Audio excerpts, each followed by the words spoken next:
大家好，又嚟到英英讀書會。呢個星期又 share 另外一本書。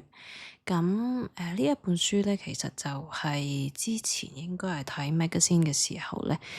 一位美國黑人嘅歌手啦，阿 Doechii 啦介紹嘅一本書。咁就叫做一個 Artist Way by Julia Cameron 嘅。咁我本身睇嗰本就係一本好 simplify 噶啦，即係好細本，咁好簡易讀。咁之後就覺得我需要再加深呢個認識，咁就所以聽咗個sound 嗰本 audiobook 咁樣。咁另外我都仲睇緊嗰本實質嗰本書，但係都應該係幾厚嘅資料。咁但係想第一時間同大家 share 個叫做心得啊、讀後感咁樣。咁本身Julia 咧就係從事一啲演藝啊、寫一啲舞台作品嘅一位人士嚟嘅。咁佢應該係佢同每個人接觸嘅時候，就發覺有好多 artist 咧就唔識去點樣將佢哋自己內心嗰種感受啊，或者感覺啊，或者嗰種創作靈感點樣去舒緩出嚟啊，同埋點樣去表達。咁我第一樣嘢我就係因為阿杜伊茨我去睇呢一本書，我覺得咦，點解呢樣嘢可以 inspire 到一個黑人美籍嘅歌手去做一個歌手咧？咁我都有聽過佢啲歌，我都覺得幾特別，或者好容易帶出一啲而家現今社會嘅一啲問題啦。咁其實阿 Julia 就係 share 咗你點樣，其實每個人都可以有一啲 creative energy 嘅。咁當然呢本書本身係 target 俾一啲作者啊，喺演藝方面嘅一啲experts 嘅，即係當佢哋可能諗唔到嘢 brainstorm 唔到嘢嘅時候咧，點樣去再重新去攞翻啲靈感出嚟。咁對於我自己喺呢幾年嘅生活狀態入邊，我都係想揾翻一啲生活靈感啦，都未必話係創作嘅方面嘅。咁但係我想睇下 Julia 係有啲咩嘅態度啊，去做呢樣嘢。咁 Julia 嘅態度係有少少似舞台嘅演員啊，或者一啲類似跳舞嘅人啊，即係我覺得啦，我睇完之後就係佢點樣去用內心去感受你最靜嘅時刻嘅一種靈感。即係譬如可能我之前喺 Into the Magic Shop 嗰度 share 過啦，就佢就會有啲方法就係去深呼吸，去清空晒個腦入邊所有諗嘅嘢。咁突然就會有一把聲去同你講，其實你內心嗰粒星星啊，或者方向係喺邊嘅。咁當然隨住即係 Into the Magic Shop 套去而家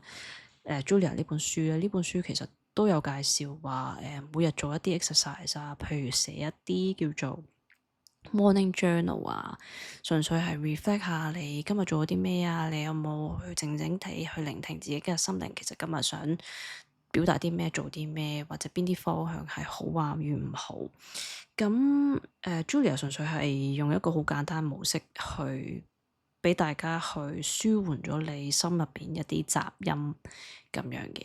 咁佢都有講到，譬如有一啲人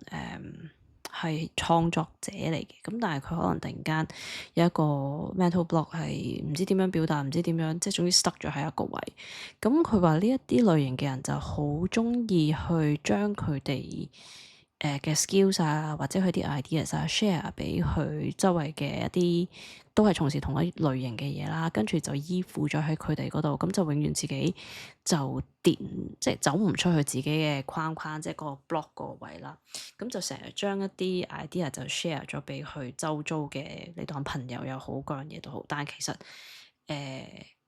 阿 Julia 係用一個 morning journal 嘅形式去鼓勵你自己嘅內心係你係做得到嘅，咁你就要每一日去 make 一啲 small steps 去做呢樣嘢。咁 Julia 亦都提到就係話，我話你 even 你每日 make 一個 small steps，咁唔代表你每一日都係爬高咗去某一個山，或者你進展咗去某一個位，因為我哋要 give 自己一少少 room，就係話我哋係有一日會退，即係可能行兩步退一步，或者行三步就再退多兩步咁樣。咁呢啲情況係每一日都會發生，即係大家就唔好咁灰心，就以為嗰個 exercise 可能幫唔到你。咁喺呢本書嘅啟發係，I guess 佢係好真實咁樣同你講話，每個人係有一個惰性，佢會想匿喺自己一個 comfort zone，即係所謂嘅，佢所謂嘅 mental block 入邊啦。咁可能你日積月累，你會習慣咗呢一種模式啊，好似好冇乜挑戰性，又冇乜特別，又覺得好舒服呢啲位，又係好似好懶咁嘅位。而每一日去做一啲唔同嘅嘢，但係其實 move on 唔到去你嗰啲 creative energy 啊，或者帶動唔到你去一個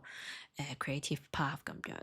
咁Julia 就係從你嘅 morning journal 啦，你每日寫嘅點滴啦，咁你可能你會得閒會翻轉頭去睇啊，咁你就會 realize 哦，點解突然間自己會喺一個咁被動嘅位嗰度，點解唔嘗試去踏出一個框框啊，或者見一啲唔同嘅人啊，去交流下？咁當然可能喺我哋香港嘅情況之下有啲難度，which 我自己都覺得係，因為騙案實在太多。咁但係我想講嘅就係話可以從一啲唔同，即係隨住其實我點解咁中意睇書或者閱讀啦，就係想攞少少唔同作者嘅 ideas 啊嗰樣嘢，因為呢啲我諗喺人與人之間係好少去交流到，即係就算你見到嘅人可能佢有少少一啲professional 嘅嘢，你覺得好 inspiring 嘅，咁但係佢哋未必會真心咁樣教你點樣做，咁所以我覺得一本書係比較一個正確嘅態度咯。咁 Julia 呢本書其實就係佢本身係點樣 guide 一啲人走出佢哋嘅框框啊，諸如此類。咁其實佢會係佢本身係一個 course 嘅形式去share 俾大家。咁直到佢朋友就鼓勵佢將呢樣嘢不如寫出嚟啦，或者將你嗰啲procedure manual 啊，就係 share 俾大家咁樣咯。咁另外一樣嘢就係話點解有啲人會有 creative block 啦？就講翻呢樣嘢，就第一樣嘢就係comfort zone 啦，之前講過。咁第二樣嘢就係會擔心人哋點樣睇你啊嗰樣嘢啦。第三樣嘢就係大家可能係習慣咗思想係一個好 fantasy，即係好似一個 dreaming 嘅 land，咁永遠都唔需要出嚟面對一啲現實啊，或者一啲人哋嘅批評，跟住你就係會受到傷害咁樣，咁你就永遠處於即係選擇處於喺嗰個 creative block 入邊。咁當阿 Julia 可能好明顯地同你講，哦，其實有呢樣嘢嘅時候，咁你就會好正視或者每日寫個 morning journal 嘅時候，會我諗寫啲我諗比較根深蒂固嘅嘢，就係有啲咩係令到你係繼續懶落去啊，或有啲咩嘅位驅使到你會想係繼續係喺同一個崗位嗰度逗留，就係太舒服啦。亦都可能冇一個生活嘅困難去將你去鞭策你，去令到你去調去另外一個火圈啊，另外一個更深層次嘅 challenge。咁呢樣嘢對於我諗從事唔係演藝或者寫作或者想攞啲靈感，尤其是而家生活我哋比較緊張啦。咁另外就係份工其實唔係太穩定啦。咁我相信喺我自己層面，我係想攞少少唔同嘅靈感或者唔同嘅方向，我哋係可以喺生活中係得到一啲舒緩嘅，就唔需要話太過緊張於今日其實發生咗啲新聞啊，今日有邊度唔去得啊，今日會唔會有一啲好似 Covid 嘅事情發生咁樣？咁I guess Julia 呢本書係我嘅 first step 去睇下我可唔可以有啲創作嘅能力，係去寫一本書去分享俾大家咯。咁我希望可以做到呢樣嘢喺日後。咁多謝大家收聽今日，thank you。